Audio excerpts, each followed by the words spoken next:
Hai study mates, kembali lagi bersama your study partner, let's study. Nah, hari ini kita akan belajar tentang sikap dan tujuan penulis untuk persiapan SNMPTN nih. Bahan pembelajaran ini dibiayai oleh donatur Let's Study. Sebelumnya, perkenalkan study mates, aku Raisa. Saat ini aku sedang berkuliah di Universitas Indonesia di jurusan Administrasi Keuangan dan Perbankan. Nah, aku memiliki beberapa achievement di study mates. Yang pertama, aku berhasil lolos SNMPT pilihan pertama di UI, lalu lolos UMPTKIN pilihan pertama di UIN Syarif Hidayatullah Jakarta. Dan aku berhasil meraih skor PBM-ku sebesar 619,24 dan skor literasi bahasa Indonesia-ku sebesar 642,11. Nah, sebelum memasuki pembahasan kita lebih lanjut, terdapat objektif material yang akan study mates dapat di dalam pembahasan kita nih. Yang pertama, ada pengertian sikap dan tujuan penulis, penjelasan lengkap sikap dan tujuan penulis, cara menentukan sikap dan tujuan penulis, dan yang terakhir, contoh latihan soal sikap dan tujuan penulis. Tanpa perlu berlama-lama lagi, yuk kita belajar bareng. Nah, kita langsung masuk ke pembahasan dari sikap dan tujuan penulis nih study mates. Sikap penulis adalah pandangan terhadap suatu topik, pendapat, atau masalah. Sementara tujuan penulis adalah hal yang ingin dicapai atau dihasilkan dari tulisan yang dibuatnya. Nah, sikap penulis itu terdiri dari 3 nih study mates, positif, negatif, dan netral. Lalu tujuan penulis terdiri dari 5, deskripsi, eksposisi, persuasi, argumentasi, dan narasi. Langsung kita bahas nih study mates. Sikap penulis dapat dinyatakan dalam 3 bentuk, yaitu positif, negatif, atau netral. Yang pertama positif, ciri-cirinya itu terdapat keberpihakan, mendorong, memotivasi, dan juga mengajak. Lalu ciri-ciri sikap penulis yang positif biasanya muncul pada jenis paragraf persuasi. Lalu yang kedua, negatif, ciri-cirinya kesal, marah, mengkritik, dan juga terdapat kekhawatiran. Nah, ciri-ciri sikap penulisan yang negatif biasanya muncul pada jenis paragraf argumentasi.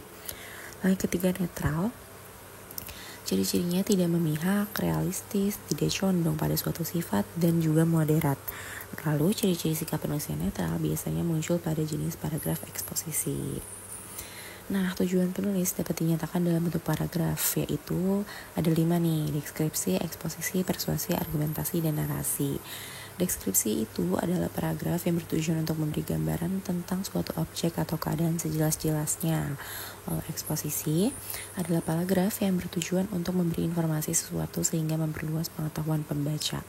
Lalu yang ketiga, persuasi adalah paragraf yang bertujuan untuk mengajak pembaca untuk melakukan sesuatu sesuai keinginan penulis. Lalu yang keempat, argumentasi adalah paragraf yang bertujuan untuk membuktikan pendapat penulis agar pembaca menerima pendapatnya. Lalu yang kelima, yang terakhir adalah narasi, adalah paragraf yang bertujuan untuk memberitahu pembaca tentang suatu hal yang diketahui atau dialami penulis agar pembaca terkesan. Nah, terdapat beberapa cara nih untuk menentukan sikap dan tujuan penulis. Yang pertama adalah mencari kesimpulan. Jadi study mates bisa mencari kesimpulan. Mencari kesimpulan dapat dilakukan dengan mencari gagasan utama setiap paragraf. Lalu disimpulkan isi teks tersebut dari gagasan utama yang telah tadi kita temukan. Lalu yang kedua, dari sudut pandang. Posisikan pembaca sebagai penulis. Dengan cara seperti ini, pembaca dapat lebih mudah menerka apa yang disampaikan oleh penulis. Yang ketiga, cari kata kunci. Mencari kata kunci adalah strategi yang tepat karena di dalam teks biasanya terdapat kata yang bersifat persuasif, naratif, dan juga lain-lain. Jadi, study mates bisa mencari kata kuncinya nih. Lalu yang keempat, yang terakhir adalah eliminasi opsi jawaban. Pembaca harus berhati-hati dalam memilih opsi. Pilih opsi jawaban yang logis, tidak keluar dari topik, dan tidak bertele-tele. Langsung kita masuk ke latihan soalnya nih study mates. Yang pertama, kita baca dulu nih teksnya study mates. Yang pertama, kalimat pertama, selama ini banyak orang dewasa yang menenangkan bayinya dengan cara mengayun atau mengguncangnya. Kalimat kedua, namun ternyata mengguncang atau mengayun bayi dengan cara yang tidak benar dapat membahayakan keselamatan bayi. Kalimat ketiga, berdasarkan penelitian, mengguncang atau mengayun bayi dengan terlalu keras dapat menyebabkan shaken baby syndrome atau SBS. Pertanyaannya, tujuan penulis menuliskan kalimat ketiga pada teks di atas adalah kira-kira Apa nih study myths? Tujuan dari penulis menuliskan kalimat berdasarkan penelitian, mengguncang atau mengayun bayi dengan terlalu keras dapat menyebabkan shaken baby syndrome atau SBS. Apakah A. menguatkan informasi yang dibahas pada kalimat sebelumnya, B. memperluas informasi yang telah dijelaskan pada kalimat sebelumnya, C. menjelaskan hubungan sebab akibat atas informasi pada kalimat sebelumnya, atau D. memperinci informasi yang disebutkan pada kalimat sebelumnya, E. membuktikan penelitian yang dibahas pada kalimat sebelumnya. Kira-kira yang mana nih study myths? Jawaban yang benar adalah yang A. Pada kalimat 2, jawaban A adalah menguatkan informasi yang dibahas pada kalimat sebelumnya. Pembahasannya adalah pada kalimat 2, penulis menyatakan bahwa mengguncang atau mengayun bayi dengan cara yang tidak benar dapat membahayakan keselamatan bayi. Lalu di kalimat ketiga ini, itu memperkuat pernyataan dari kalimat 2, informasi dari kalimat 2 dengan menjelaskan bahwa mengguncang atau mengayun bayi terlalu keras itu bisa menyebabkan shaken baby syndrome, yaitu yang merupakan bahaya spesifik yang dimaksudkan. Jadi yang jawaban yang tepat adalah A, yang menguatkan informasi yang dibahas pada kalimat sebelumnya. Nah, berikut ciri-ciri sikap penulis netral. Kira-kira yang mana nih yang benar nih study myths? Memihak. Kira-kira penulis netral tuh memihak atau enggak sih study myths? Enggak ya, tidak memihak. Penulis netral itu realistis. Kira-kira benar ya, penulis netral itu realistis. Lalu moderat, benar gak sih moderat?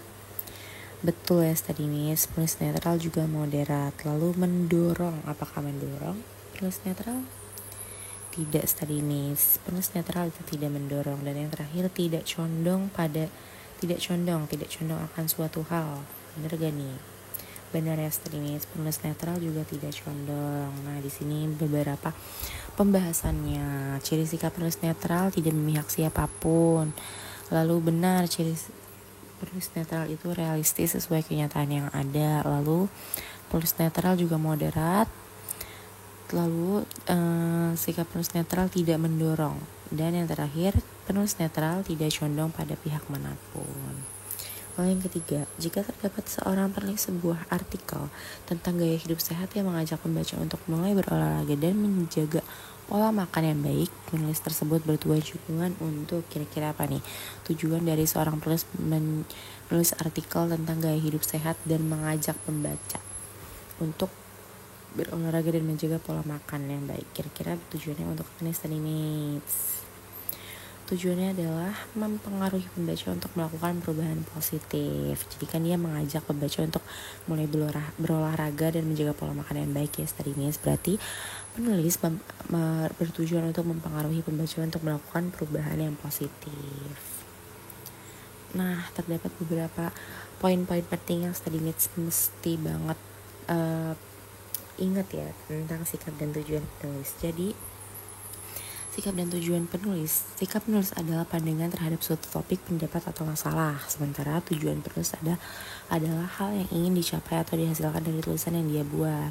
Sikap penulis dapat dinyatakan dalam 3 bentuk, yaitu positif, negatif, dan netral. Lalu tujuan penulis dapat dinyatakan dalam bentuk paragraf, yaitu deskripsi, eksposisi, persuasi, argumentasi, dan juga narasi. Lalu cara menentukan sikap dan tujuan penulis itu yang pertama adalah mencari kesimpulan, yang kedua sudut pandang, yang ketiga cari kata kunci, yang keempat eliminasi opsi jawaban study myths. Terima kasih kepada donatur Let's Study yang sudah membiayai dalam produksi materi ini. Study myths bisa mereview kembali bahan pembelajaran textbook, PPT, dan latihan soal pada link di description box. Let's Study juga menyediakan playlist YouTube khusus bahan pembelajaran loh. Jangan lupa dicek ya study myths. Nah, study myths juga bisa mensupport Let's Study dengan berdonasi seikhlasnya. Selain donasi dalam bentuk uang, study myths juga bisa share platform Let's Study kepada teman sekitar atau membagikan info platform Let's Study ke social media study myths. Ayo follow akun social media Let's Study pada Instagram, Twitter, dan TikTok agar selalu mendapatkan update konten bermanfaat lainnya.